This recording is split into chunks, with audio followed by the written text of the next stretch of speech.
this computer. Okay, welcome so all the students in African American literature watching this video. This is part of the Motivational Monday, our Man-to-Man Motivational Monday speaker series. And the speaker for today is Dr. Khalid White.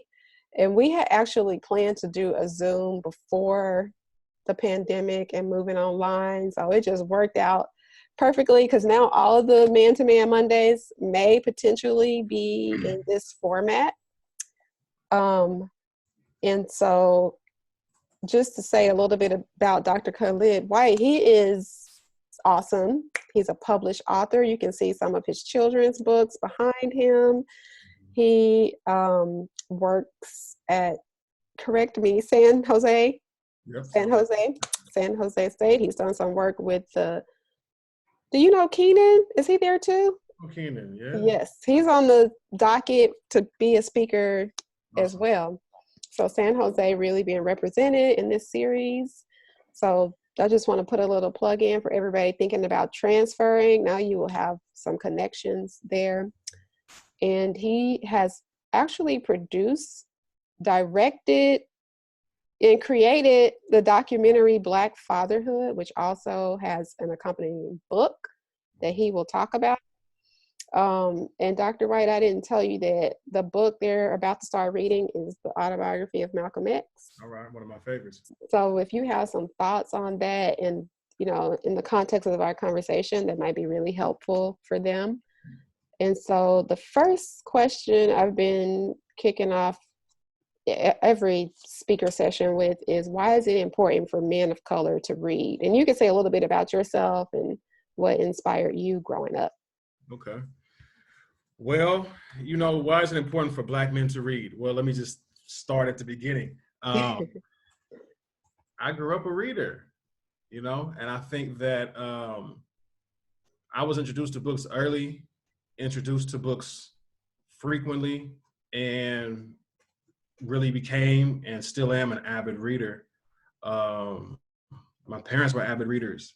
And just like when I got fascinated by hip hop music, you know, I got fascinated by books because of the stories they told and how they engaged me and how they could take me to different places where, you know, I couldn't physically go to.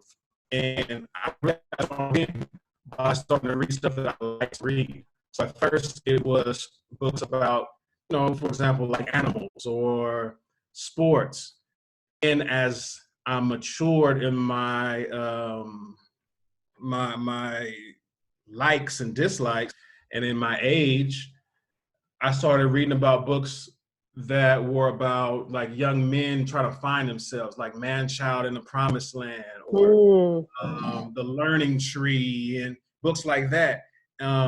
Even books like The Three Musketeers and 20,000 Leagues Under the Sea, where it was like young men and things like that, even though they weren't necessarily Black men, right? But at the same time, the writing captivated me. It took me to, you know, France, or it took me to Harlem, New York, or it took me to, you know, Mississippi or Tennessee, places like that, where, you know, being in, at the time, being 13 or 14 years old and living in Fremont, California, I couldn't go to Mississippi. I was, you know, right. You know, Mississippi might as well have been on the other side of the moon. Right? But I could read the book, and it started to, you know, experiencing that. So in the same way that I got hooked on reading books and reading books about experiences and people's journeys and things like that, I kind of paralleled that with hip hop music in the 90s, because it was still at that point in time about storytelling and getting people's attention through wordplay and rhymes and things of that sort. Right. And this is before it just got completely like co-opted by, you know, by the corporatocracy. Corporate media and that type of thing. This is when you still had like the Wake Up Show and you know, things like that. So anyway, long story short, I would say that Black men in specific should read, because it can take us, for one, out of our surroundings, but reading can also put us into different contexts within our surroundings. And reading really showed me different lifestyles and different ways of living, different forms and formats of storytelling. And, you know, storytelling is something that came over in the diaspora, you know? So Right. like writing books, really the Learning Tree or Manchild in the Promised Land or Invisible Man or, you know, those types of books is really an extension of the storytelling that traveled with us and kind of like is innate in our bloodline and bloodstream. And so as an avid reader and person got like hooked on the reading early on, and I don't know how, you know, again, it just was exposure. There was a lot of books Right. in the house, as well as there was a lot of music in the house. And so I gravitated towards both, right? Right. But reading helped me to realize that later on, now as an author, I have a voice. And the Right. things that I think people may be going through as well, or people may be experiencing, or they may like, or they may want to enjoy life from my perspective. So I started just putting my perspective into Right. some of the things that I've written. So why is it important for Black men to read? It's critical. It builds critical thinking. It builds a love of literacy that you can pass on to the next generation. It can build your leadership capacity. It can help you just to become a better and more informed person just in life. And that's inside of a classroom or inside of Dr. Oliver's classroom or outside of Dr. Oliver's classroom. It's beneficial. And I would say, you know, for all of us, myself included, put down the phone, put down the remote, pick up a book every so often, change up your Right. routine. I think something you said that's really important that we take for granted, because I grew up in a household like this too, where there were just a lot of books around. Yeah. It's like, what if you grew up in a household where there were no books around and you're just now trying to develop this reading habit and you just, you know, it's hard to shift into that culture of reading when that just wasn't a part of growing up. Do you have any like recommendations for Yep. reculturating yourself to become a reader? Yes, I would just say for a person that did not grow up with books in the house or books in the shelf, that's what I would recommend is that they start to find things that they're passionate about, what they like to learn about, what they like to, you know, become, or what they like to do in their spare time, and start reading books about that subject that would you already have a natural attraction to, a Yeah. natural like desire to become. So if you like to work on cars, then you know you want to start reading about books that we're talking about, you know, the history of Henry Ford or Louis Chevrolet or something like that. Or if you like sports, then you want to get some of these autobiographies on Kobe Yes. Bryant or, you know, rest in peace, or LeBron James book or something like that. If you like, you know, if you're one of these young ladies that likes to do the sugar scrubs and the shea butter, you know, hair thing, and you want to get you some books on, you know, how Madam C.J. Walker maybe developed her techniques, or how, Right. you know, different chemicals come together to form this or that you can incorporate in your, you know, your products that you use. Just whatever you're interested in, find books in that lane, find Right. magazines in that lane, find authors that you like that talk about those things, and start there. Yeah, and so fortunate for most of the folks in this particular section, people are athletes and have a passionate about sports, and there are some really awesome memoirs out there by athletes. So I really like what you said about starting where you are with the interest that you have, and just picking up a book. I would say too, and to go off of what you're saying, Dr. Oliver, to if you're dealing primarily with athletes, particularly male athletes, there's a great book that I read called The $40 Million Slaves by William RHODEN. Kind of talks about the history of the Black athlete and the history of the historically Black colleges and that type of thing in connection with athletics, the corporate world. It's really deep. And also a great book. And if you like that book, William RHODEN and a number of different African-American authors have a sports and culture website called theundefeated.com. Okay. And it's an intersection of sports, culture, politics, music, HBCU life, because a lot of those authors went to HBCUs. So yeah, theundefeated.com, and I believe it's a spinoff of ESPN, but it's like a Black centered and Black focused sports culture website. It's dope. Awesome. I will put that when I post this video for them, I'll put a link to that Okay. in the notes. And so my second question, well, you kind of answered my second question, is how have you used reading as a tool for liberation? Yeah. Well, yeah, it is. Reading has taken me different places. And some of those places I've followed up and been able to go to in real life. You know, Mm-hmm. when I read about Kwame Nkrumah, and then, you know, in the 50s and that type of thing, helping to liberate Ghana, occupied by Britain at the time. And then later on, you know, 40 years later, been able to go there and kind of see some of the things that he helped to put in place 40 years ago, and some of the places that he walked and traveled. I mean, you know, reading has liberated me in a mental sense, and also like in a literal sense, because reading has allowed me to have a career and then start a new career. And Right. that career is being able to write and being able to direct and being able to, you know, write raps and things of that sort. I mean, it's all part of having a certain amount of literacy and a I certain didn't amount know of, you wrote raps though. I started dibbling and dabbling. I mean, and just writing it down, poems and Yeah. rap and things like that.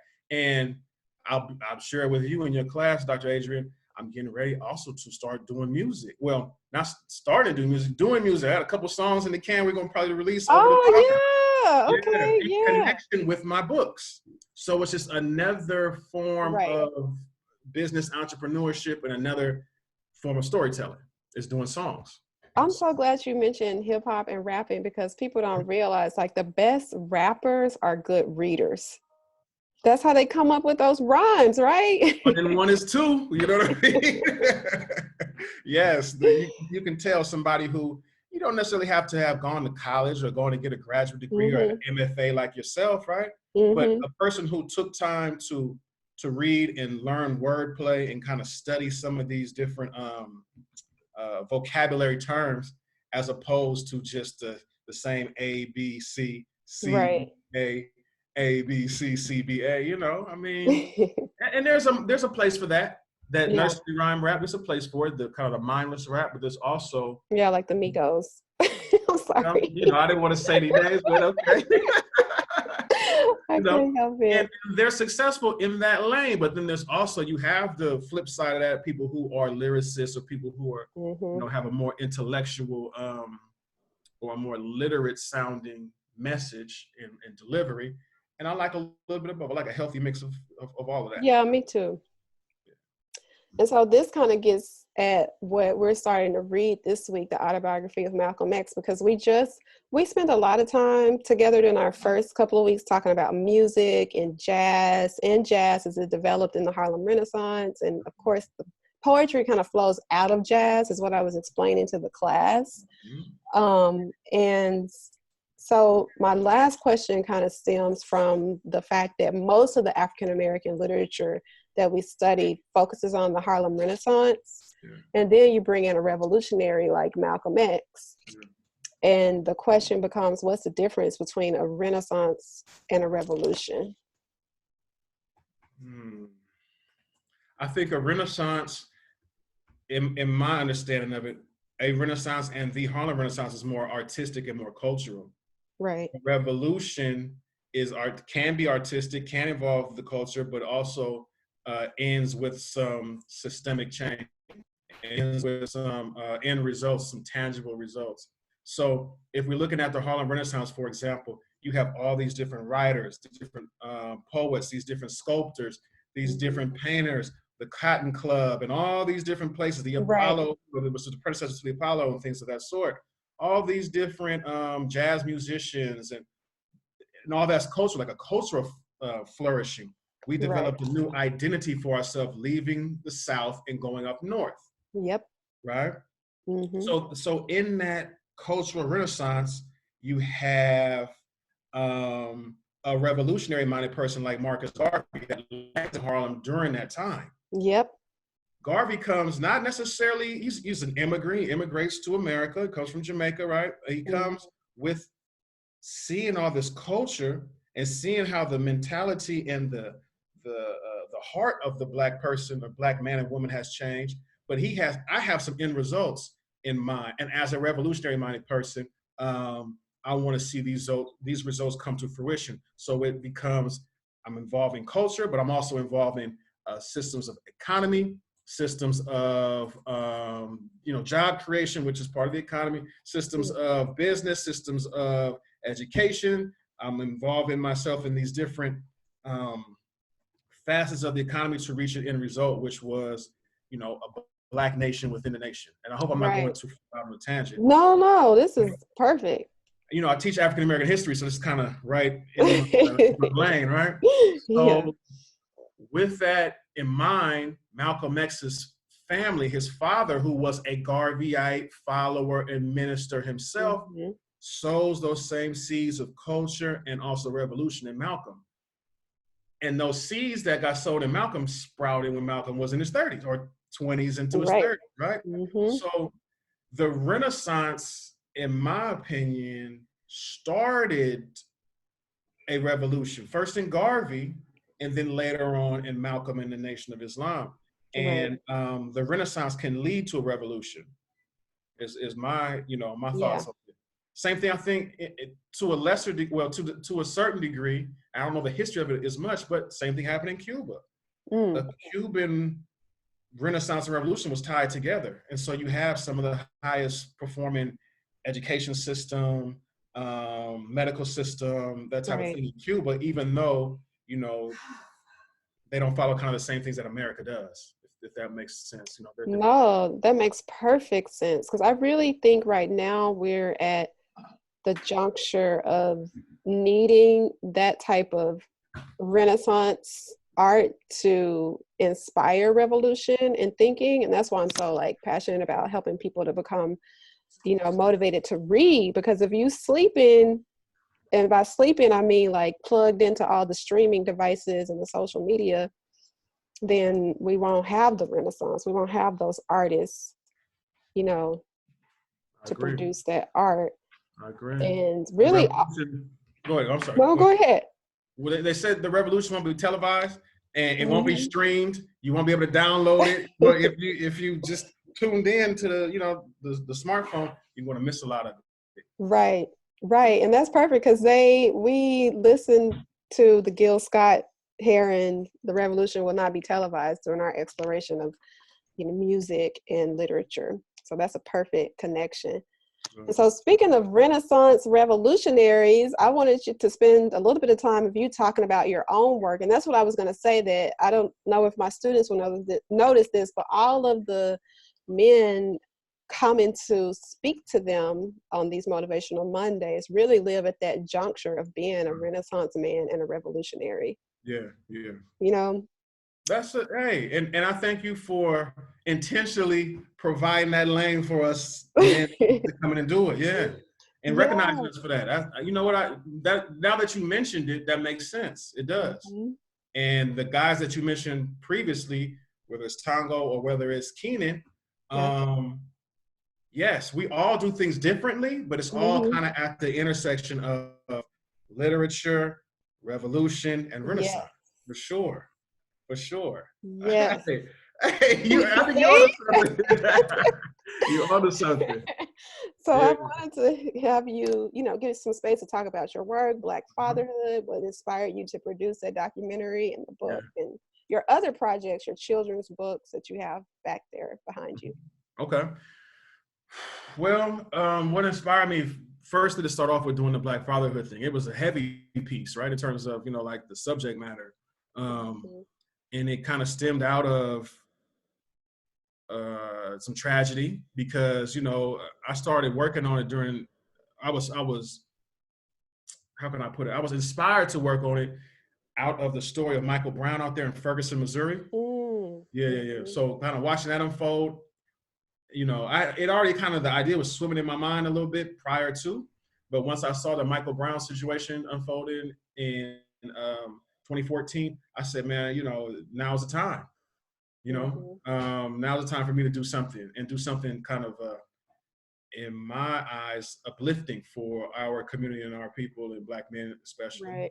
So I went into just getting people's accounts, men and women's accounts on the Black family and Black fatherhood specifically, but just kind of the trials and tribulations, the ups and downs that we go through as fathers, as people, and as people who are parenting the next generation of the Black world. Right. So I wanted to get just average everyday men and women. Well, I'm not saying average every day, but ones that you could connect to, ones that you may see, ones that you may run into at the barbershop, people that you may see at the grocery store, So I wanted to get them to be able to tell their story in a qualitative way, and give Right. them the chance to articulate themselves. And most had never really gotten a chance to articulate themselves on the topic of being Black fathers and trying to combat these stereotypes that they say about us as being uninvolved and unconcerned and uncaring and unloving. I just know that's not the complete picture. That's just the media, the corporatized media slant on us. Mm-hmm. But it's just a bigger, Right. pie out there. And does that exist? Yeah, that exists. But that exists probably in all communities. Right.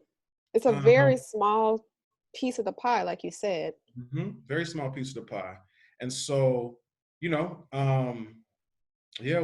got a chance to interview several men and women, and I don't know why, but in addition to just like recording them on a voice recorder, I said, well, let's film it too. Yeah. So it's a collection of the interviews and that type of thing. And, I'm proud to say that the book has been very successful. Proud to say that the movie has had its own direction of success, and it's impacted a number of different communities and won some awards, and all these different things that for a first time like filmmaker and a rookie writer, I was like, wow, maybe I'm onto something. So it gave me the confidence to start doing other writing projects. And so Black Fatherhood, and I'll just share the there's the cover. The cover, that's kind of what it looks like, right? Nice. Thank you. It gave me the confidence to do some other writing things.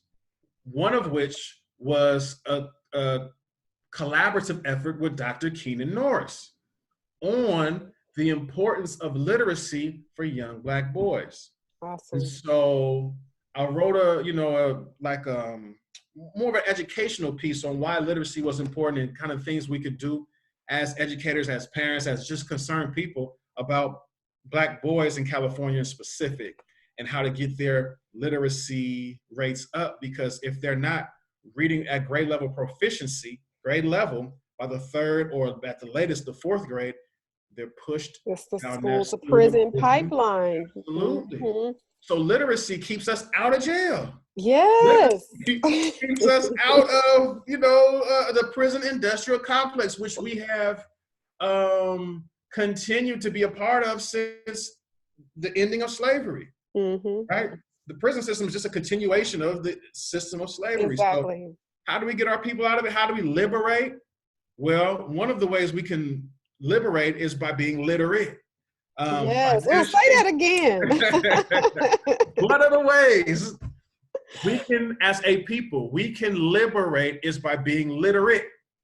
So that's not solely just literate in terms of just book knowledge, as application of that knowledge, but that's also financially literate, that's also emotionally literate, that's also relationally literate as well. So a person like yourself, and we kind of share the same space, well, we have a reciprocal relationship where there's been things that I've invited you to do, there's been things that you invited me to do, and we've kind of been, working the way to liberate this entire group. Right. So, I kind of lost track of my point, but no, that's perfect. Experiencing some success, and I think this would fall true in any other category, right?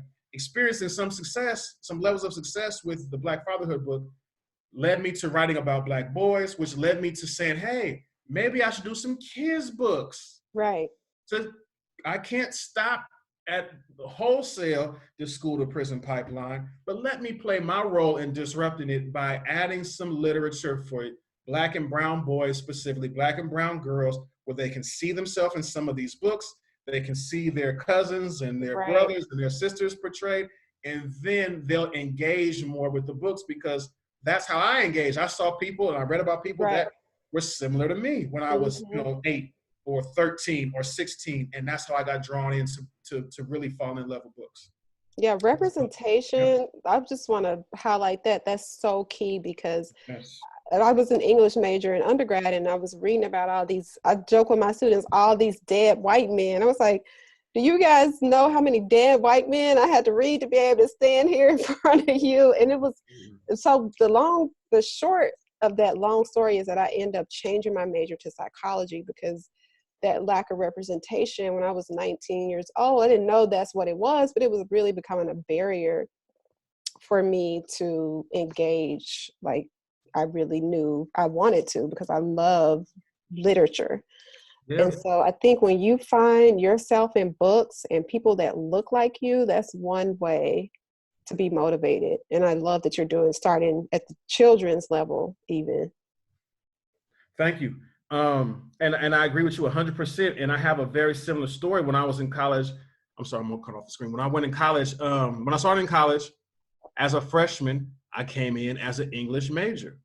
And as a matter of fact, I was taking English honors class, and I Mm-hmm. didn't, I love to read and write. That was one of the things that I was proficient at. Math and science was not Yeah, same. my cup of tea, but the English thing I love. But we started reading, and I went to a historically Black college, Black teachers, Oh, Black wow. class, yeah. But it was Chaucer, it was Yep. Shakespeare, it Mm-hmm. was Canterbury Tales. yeah, and it was like all these different white authors and Mm-hmm. British white authors and old Yep. people, old dead white men, like you're saying. I'm like, well, hold on a second. What's going on here? Now I went to Morehouse College as an undergrad. Okay, So awesome. all male school, all Black male school. We didn't read about not one single Black man in my English class That's so that interesting I that can you had that remember. experience too, because I thought it was because I was at a predominantly white Right. institution, that's why that was happening. I'm not sure that's the case. Now, even though we had a Black teacher and a whole Black class, and so that was unique. Yeah. But yeah, we learned about all these Hmm. all the literature from England and all this literature from Exactly. these white authors. And I don't know if I made a conscious decision at that time to switch, and I ended up going into sociology. But Oh, yeah, wow, we did the same thing. yeah, hey, it just didn't it didn't float my boat anymore. It really didn't. And just imagine if we had an opposite experience of being introduced to like African literature, African American, even Caribbean literature at that Yeah, age. yeah. We could be in a Like, different place. you'd be in a whole different place. So I'm very fortunate that, as I mentioned back when I was reading books, my parents introduced me to some Black authors, the Gordon Parks of the world, the Ralph Ellisons of Mm-hmm. the world, the Lerone Bennett in Ebony magazine and Jet magazine. Like, Oh, that was a yes, staple, Ebony. you Yep. know, that was a staple for the house. And, in addition to Sports Illustrated or in addition to whatever, the San Francisco Chronicle or what have you, right? But I saw some of these Black images and I saw these Black authors and, who doesn't remember looking at Beauty of the Week in Jet magazine, or who doesn't Exactly. remember Yeah. looking for the musical chart at the back of the Jet magazine, Yeah. Oh, I remember that feeling. It was seeing who awesome. was on the front cover, and it was, it Hmm. might have been Felicia Rashad one month, it might be, Yep. whomever Debbie else Allen. next, Debbie Allen, it may be, Mhm. whomever, it might be Michael Jordan one week, or so. That representation, as you're saying, Dr. Adrian, matters. Representation matters. It matters so much for us because Mhm. we're so often left out of the representation, or the representation of us is very slanted in a negative way.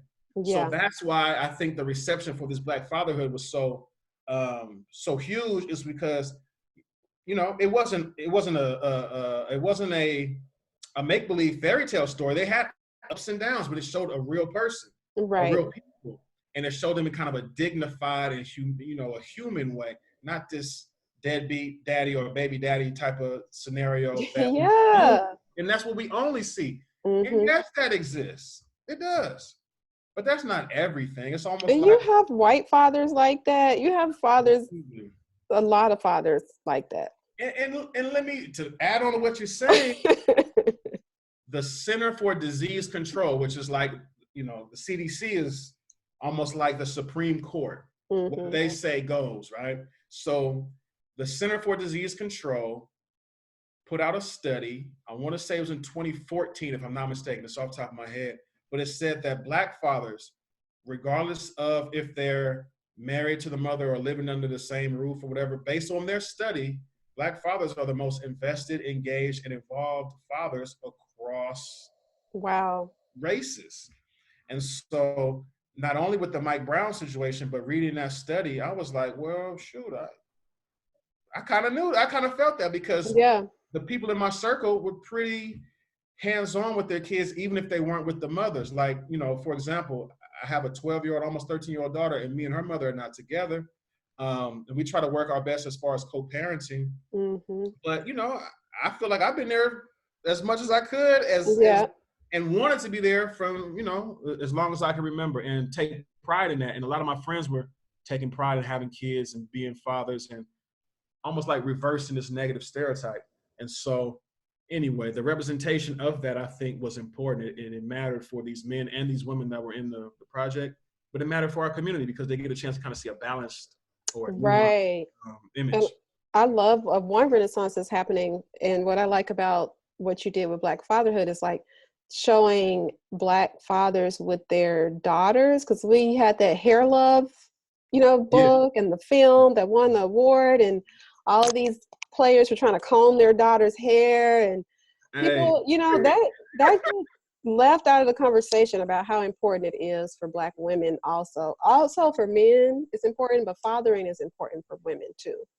Well, you get different, it's a different relationship, son to daughter, father to son, and then father to daughter. It's a unique relationship both ways. It's just like mother to son and mother to daughter. It's so unique. You need a little bit of that yin and that yang.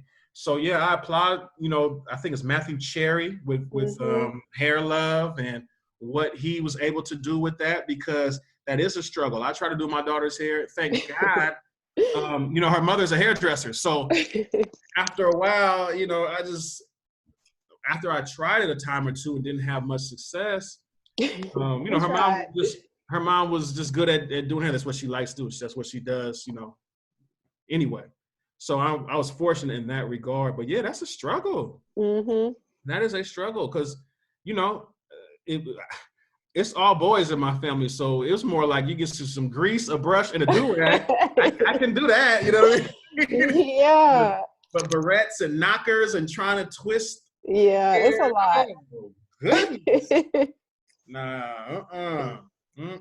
That was tough. So yeah, shout out to Matthew Cherry as far as doing that Hair Love thing. That was important. Yes, shout out. And shout out to Black Fatherhood for showing both the relationship between fathers and sons and fathers and daughters. Yeah, thank you. That was important, you know, as a what they call now a girl dad, you know. That was important. That's important to see. And that's a special bond, special relationship, you know, I think. Yeah. And so normally at this point in the class, I would open it up for questions. So instead of doing that, I'm going to post this video and have them post questions in our Canvas shell. But do you want to have any final words or words of wisdom? Because we'll wrap up the call a little bit earlier. Our class normally goes 1 hour and 15 minutes, but without them here, we're just in a little bit early, and I understand. See if you have any parting words. I would love to find a way if we could do a question answer and I can answer some of the questions. If you send them to me, maybe I can respond back, you know. Okay, I'll do that. I will. So your homework after watching this video is to post at least 2 questions. And then, because, you know, when we met last time, we did 2, you know, quick whip arounds to get you guys' thoughts. So we can't do that since we're not in person. So post at least 2 questions, and I'm going to email them to Dr. Khalid and send them back. But that'll be in the works. But while I'm working on that, any final words of wisdom? Yeah, I would say, for one, class, keep in mind that you all are at a very whether you know it or not, a very privileged position to be in this class with a great, brilliant, talented writer and author and teacher herself, for Thank one, you. right? So don't take that for granted, for one.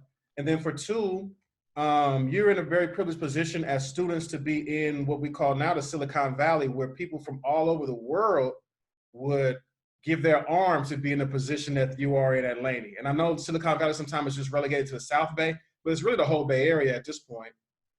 So whether you're at Laney College, San Jose City, back to Laney, take advantage of the opportunities because those may not come around too much more in the way that public education and higher education is going. The costs are increasing, the access is getting limited more and more.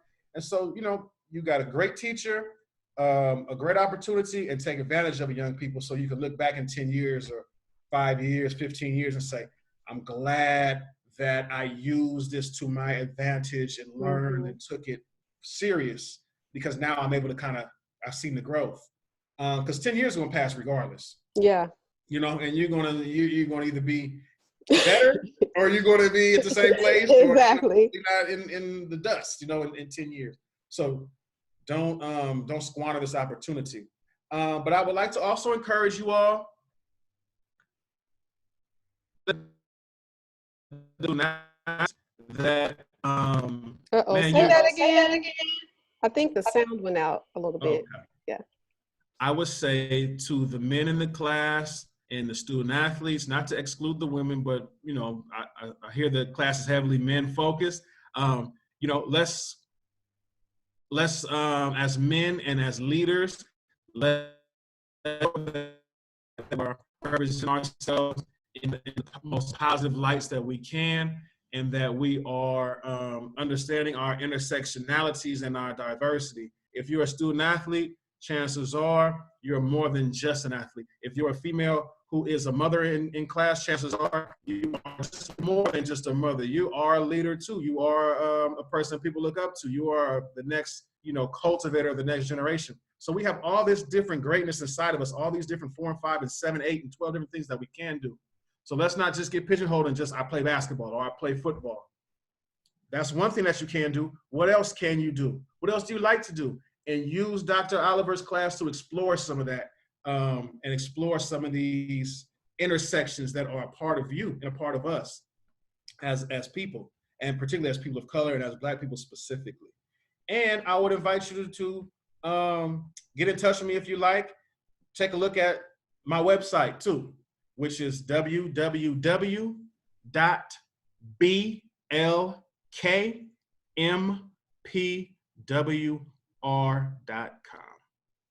All right. I will post that in the notes for the video too.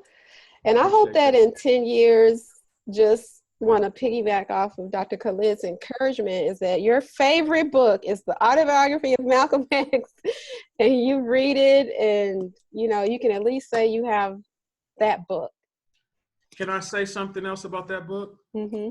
We know that book has changed millions of lives around the world and really inspired. And if you watch that Netflix special about who killed Malcolm X, that book, changed that man's life who was doing the movie. Mm-hmm. But when I created the Black Fatherhood book and film, that was kind of like the blueprint that I used. Like, I want to do what Alex Haley did, which was, write the book and then make the movie. And the book took on its own life. The movie took on its own life. And, Spike Lee did the movie about Alex Haley's book, but I think you understand where I'm getting. Yeah, I got you. The book spawned a movie later on. So, that's what kind of like, in my mind, I envision myself to be the new Alex Haley Spike Lee combo. So anyway, it's a great book. Malcolm X's life was a life of reinvention. Yes.